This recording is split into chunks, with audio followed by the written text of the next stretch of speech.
Dünya aspirinin xərçəngi müalicə etdiyi ilə bağlı xəbəri müzakirə edir. Biz isə yerli torakal cərrah doktor Cəmil Ələkbərovdan bu barədə müsahibə almışıq. Diqqətlə izləyin. Ümumiyyətlə, aspirin haqqında çox maraqlı məlumatlar biləcəksiniz. Təbii ki, bizə sona qədər baxsanız. Saf televiziyasında tibb xəbərlərinin vaxtıdır. Studiyada Günel İbadovadır.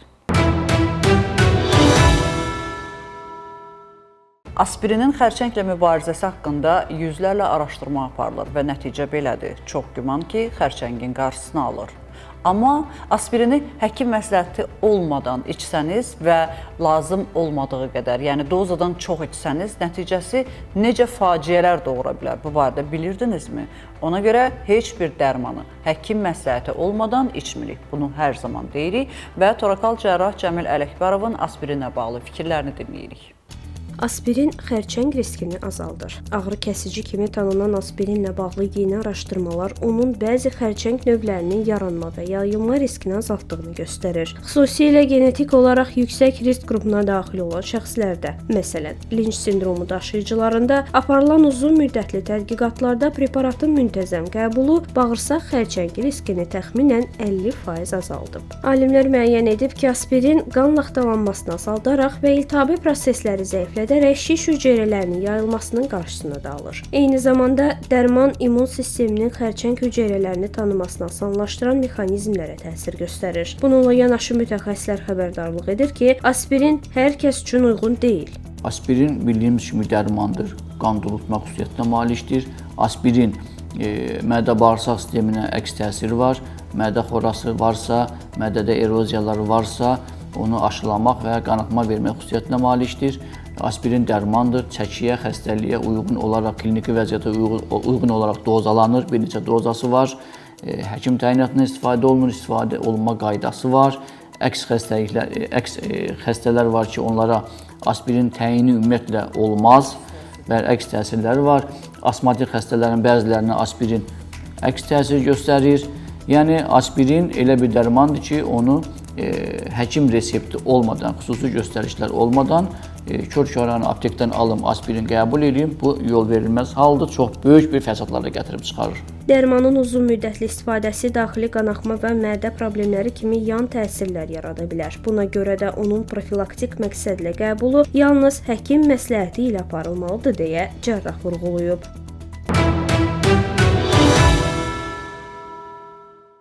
Ölümə çarə yoxdur sözü tarixə qovuşur. Ölmüş beyni dirildməyi bacardı alimlər və hazırda bütün tibb dünyası bu hadisəni müzakirə edir. Baxaq. Beyin toxumasının dondurulub canlandırılması. Elmi ictimaiyyətdə geniş müzakirələrə səbəb olan yeni laboratoriya araşdırmaları kriotexnologiyanın imkanlarını bir addımda irəli aparıb. Tədqiqatçılar beyin toxumasını vitrifikasiya adlanan üsulla həddindən artıq aşağı temperaturda kristal buz əmələ gəlmədən qorumağa nail olduqlarını bildirir. Bu metodun əsas məqsədi hüceyrə strukturlarının zədələnməsinin qarşısını almaqdır. Eksperimentlərdə siçan beyninin yaddaşla bağlı hipokampus bölgəsi xüsusi məhlullarla qorunaraq doldurulub və sonradan yenidən laborator şəraitində işlək vəziyyətə yaxın formada analiz edilib. Müşahidələr göstərib ki, sinir hüceyrələri müəyyən elektrik siqnallarına cavab vermə qabiliyyətini qismən saxlayır. Bu nəticə toxuma səviyyəsində struktur bütövlüyünün tam itirilmədiyini göstərir. Lakin mütəxəssislər vurğulayır ki, bu proses hələ beynin tam dondurulub yenidən həyata qaytarılması demək deyil. Söhbət yalnız mikroskopik toxuma nümunələri üzərində aparılan təcrübələrdən gedir və insan orqanizminin bütöv şəkildə dondurulub boyadılması elmi baxımdan hələ uzaq perspektiv hesab olunur. Araşdırmaların nəticələri Nature və Science kimi elmi jurnallarda yayımlanan kriobiologiya tədqiqatları ilə də uyğunluq təşkil edir. Alimlər bu texnologiyanın gələcəkdə orqan transplantasiyası, uzun müddətli tibbi konservasiya və kosmik missiyalar üçün potensial tətbiqlərini araşdırırlar. Buna baxmayaraq ekspertlər ehtiyatlı yanaşmanın vacibliyini bildirir və hazırki mərhələdə zamanın dondurulması kimi ifadələrin daha çox populyar elmi təsiri yaratdığını qeyd edirlər. Texnologiya inkişaf etsə də insanın uzun müddətli kriogenik şəkildə saxlanılması hələ elmi olaraq təsdiqlənmiş mərhələ deyil.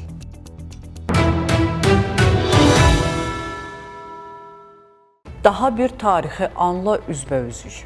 Daha bir tibbdə ilk ekranlarda. Kəmal Osmanovanı dinləyək. Son aylarda tibb sahəsində baş verən yeniliklər müalicə və diaqnostika yanaşmalarında mühüm dönüş yaradıb. İlk dəfə olaraq nadir immun çatışmazlıqlar üçün gen terapiyası rəsmi təsdiq alıb. Bu metod xəstəliyin səbəbinin gen səviyyəsində aradan qaldırmağa imkan verir və uzun müddətli nəticələr vəd edir. Eyni zamanda ürək ritm pozuntularının real vaxt rejimində izlənilməsi üçün yeni görüntüləmə texnologiyaları tətbiq olunur. Bu üsullar aritmiyaların dəqiq yerini müəyyənləşdirərək daha hədəfli və effektiv müdaxiləyə şərait yaradır. Mütəxəssislər qeyd edir ki, bu qədər sürətli inkişaf tibbi protokolların yenilənməsini çətinləşdirir. Lakin innovasiyalar fərdiləşdirilmiş müalicənin yaxın gələcəkdə daha geniş yayılacağını göstərir.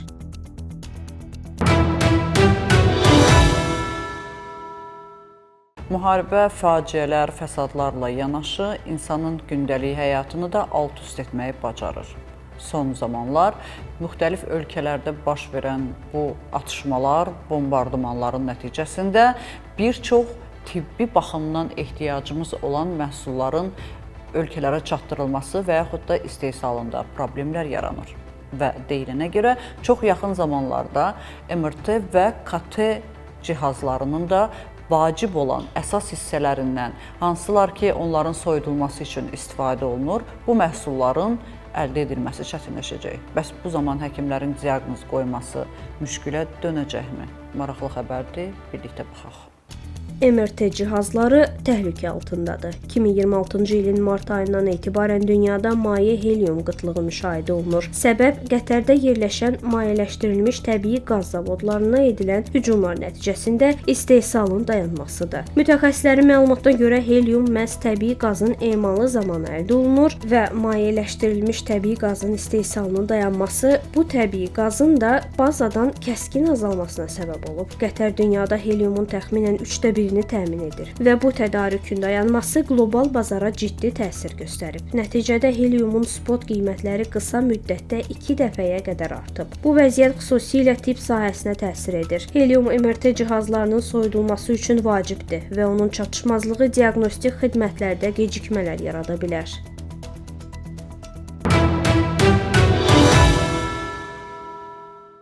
Rusiyadan sonra Qazaxıstanda xərçəng əleyhinə, xüsusilə də bağırsaq xərçəngi əleyhinə vaksin əldə etdiyi ilə bağlı açıqlamalar verir və artıq kifayət qədər mərhələlərdən uğurla çıxan bu vaksin yaxın zamanda insanların istifadəsinə veriləcək.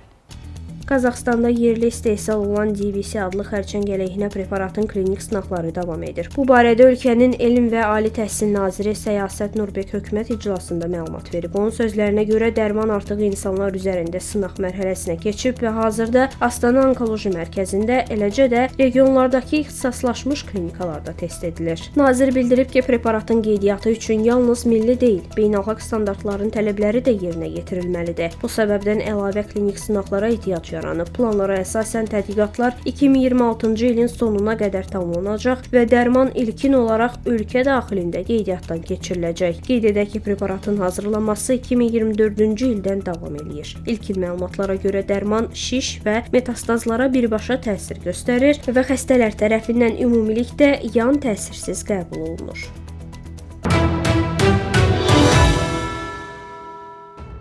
Bugün olan səhiyyə xəbərlərimiz bu qədər. Dünyada və ölkədə baş verən ən vacib tibb xəbərlərini bizdən izləyin. Unutmayın, bilmək hər zaman bir addım öndə olmaq deməkdir. Öndə olun və baharın gözəlliklərindən özünüzü əksik etməyin. Sağ olun, salamat qalın.